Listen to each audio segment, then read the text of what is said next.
Assalamualaikum warahmatullahi wabarakatuh. Waalaikumsalam. Saya Ibu Iwit dari Banyuwangi.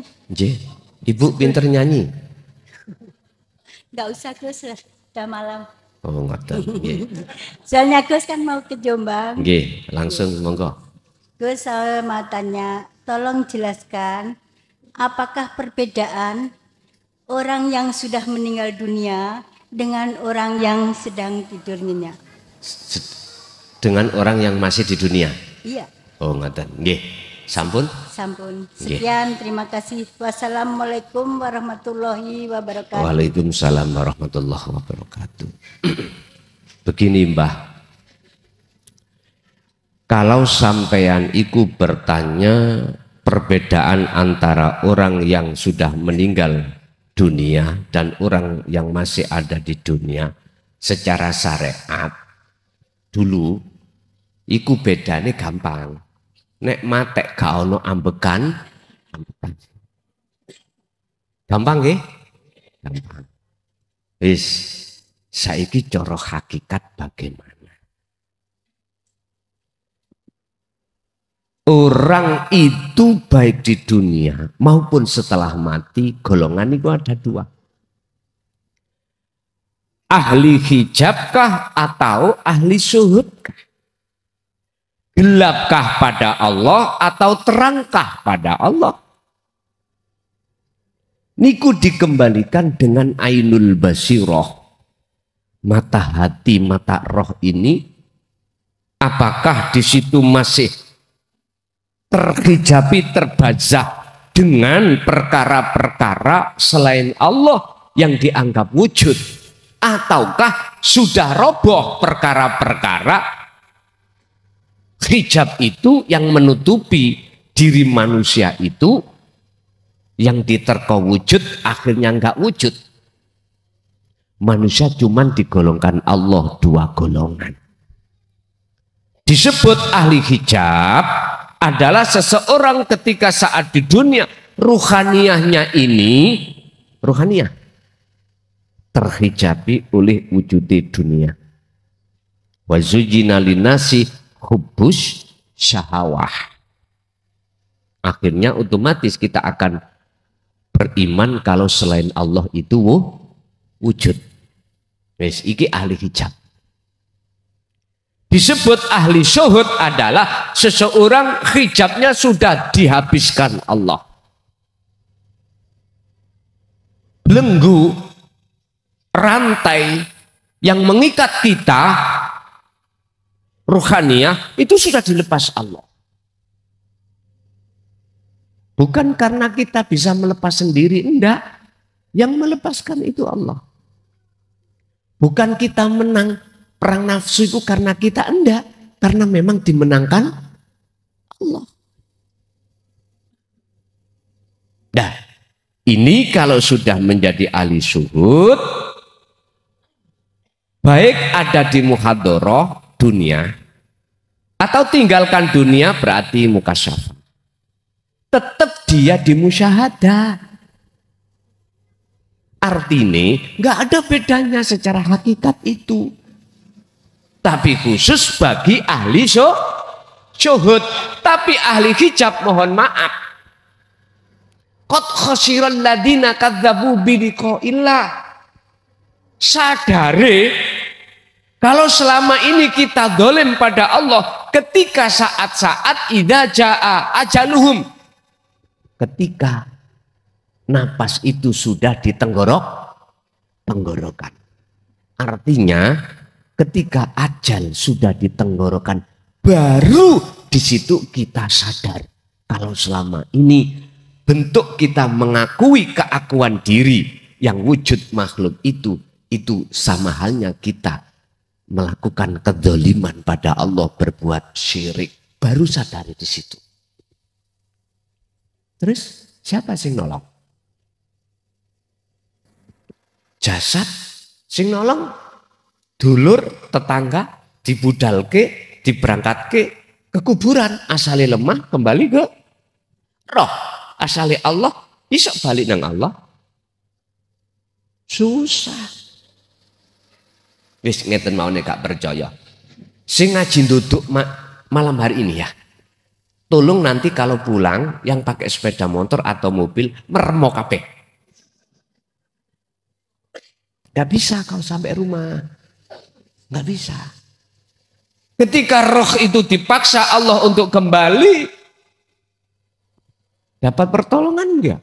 Enggak akan. Kalau enggak percaya, ini Allah tegaskan di dalam surat Al-Isra ayat 72. Siapa di dunia dia masih kegolong ahli hijab, maka setelah mati tetap ahli hijab. Makanya wa min waraihim barzakhun ila yaumi yub'atsun, dimasukkan alam barzah. Karena barzah dindingnya di dunia kita belum roboh. Begitulah. Nggih, satu kali lagi. Nggih. Assalamualaikum warahmatullahi wabarakatuh. Waalaikumsalam warahmatullahi wabarakatuh. Saya jemaah ilmu tauhid dari Depok, ya Gus. Depok itu mana, Pak? Jawa Barat, Oh, perbatasan Jawa Barat. Jakarta Selatan, ya. Sunda ya, bahasa daerahnya Sunda. Mohon di Sunda. Oh, okay. Ya. Assalamualaikum warahmatullahi wabarakatuh. Waalaikumsalam warahmatullahi Ini Gus, apa perbedaan karomah yang didapat antara kita dengan berzikir siror asror dan yang tidak, dan bagaimana untuk mempelajari agar kita bisa memahami tauhid yang mendalam dan mantap. Hanya itu aja Gus. Yeah. Assalamualaikum warahmatullahi wabarakatuh. Terima kasih. Assalamualaikum warahmatullahi wabarakatuh. Oke. Perbedaan karomah yang kemarin sudah kita laksanakan dengan sirul asror bagaimana? Wirid, karomah, dan sirul asror. Sebetulnya itu tidak ada bedanya bagi Anda yang sudah paham dan mengerti jalan untuk menuju keesaan Allah. Tapi kalau pertanyaan ini saya jawab dari sisi syariat, karomah itu adalah sesuatu yang tidak bisa kau bahas dengan dalil akliyah. Nggak bisa kau terima, kau bahas dengan dalil akliyah, akal. Sebab ketika Allah berkehendak, itu tidak hanya di dalam akal bisa terima, tapi juga Allah berkehendak di dalam sesuatu yang tidak bisa akal terima. In aroda syai'an ayyakula lahu kun. Contoh, Nabi Muhammad ketika melakukan perjalanan dari Mekah ke Madinah, hijrah, itu namanya mendung, selalu nutupi beliau. Jadi nggak panas beliau sama rombongan. Mendung kan makhluk. Sifatnya makhluk mendung kan bisa menutupi terik matahari, akhirnya tidak mengenai kanjeng Oke. Makhluk. Lagi. Ketika saat Nabi Musa dibawai Allah tongkat, gitu. Terus kok bisa akal tidak bisa menjangkau? Kok bisa untuk membelah lautan akhirnya jadi jalan? Kan nggak masuk akal loh ini. Itu karomah. Tinggal pertanyaannya, kau ini menghadap karomahnya atau menghadap Allahnya?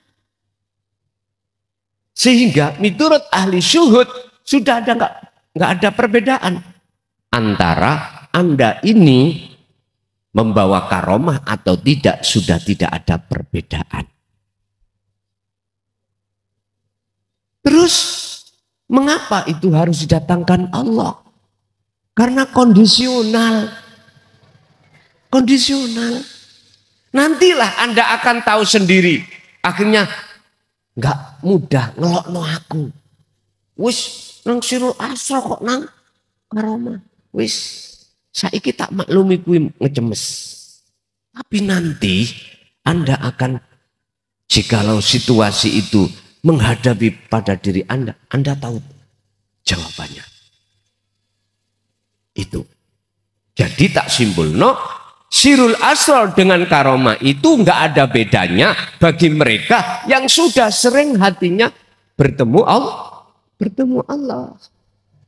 Satu, nomor dua, tentang perjalanan tauhid.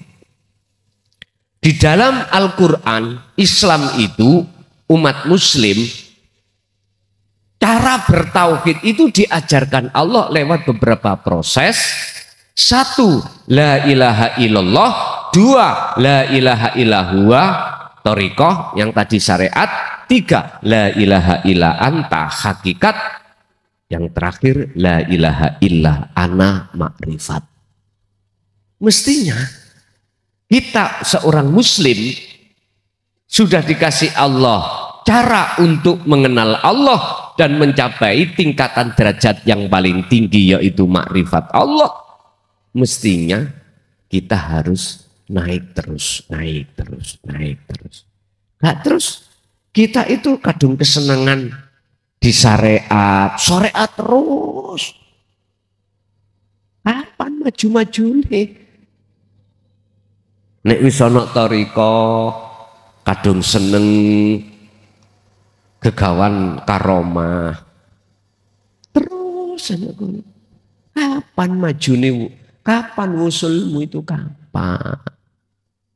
Ingat, jikalau kau tidak paham isi maksud la ilaha illa anta, jangan harap kau bisa sampai la ilaha illa ana. Karena prosesnya itu. Jikalau kau tidak mau terima la dzikir Sirul Asrar, jangan harap kau bisa sampai fana'u dzikri. Saya istilahkan gini. Jenengan dari berbagai sudut kota Nganjuk untuk ke Mojokerto kudu ngliwati kota Jombang. Gak sampean lewati Jombang itu. Sampean tengok-tengok ke Nganjuk. Jangan harap Anda bisa sampai ke Mojokerto. Mengapa saya harus terus di Nganjuk? Macam-macam alasannya. Ada dikarenakan intinya kita itu kebulet hubus syahwah. Hubus syahwah. Dibuleti bokong semok. Iya, wis kadung saweneng Pak. Dasare ngelak kudu ngopi, ketika masuk warung kopi sing jualane semok bokong, wah yang disukai Pak. Wis. Terus takok, Mbak, masih sendirian? Sik tas saya ditinggal bojo kula mati. Gitu Pak ya? Loh, begitu. Masalah tir podo irenge, sir podo senenge. Wis dadi ae. Berarti kebulet bokong. Kadang kita kebulet, mohon maaf, anak. Kadang kita juga kebulet dunya brono. Akhirnya jatuhnya cinta kita kepada mukawanat makhluk itu. Ya iki wis. Mboten saged nglewati Jombang. Jenengan harus ke Jombang dulu baru ketemu Mojokerto. Artinya, wahai saudaraku yang masih di syariat atau di thariqah, lekaslah kau hakikat. Dengan kau mempraktekkan fungsi la ilaha illa anta, kau akan dengan sendirinya ditarik Allah di makrifat. Begitulah. Bapak Ibu, itu aja yang bisa kami sampaikan. Kurang lebihnya mohon maaf barangkali ada sesuatu yang tidak berkenan di hati jenengan. Saya atas nama pribadi Mukhlason mohon maaf yang sebesar-besarnya. Akhirul kalam, hadanallahu wa iyyakum wal afa minkum. Assalamualaikum warahmatullahi wabarakatuh.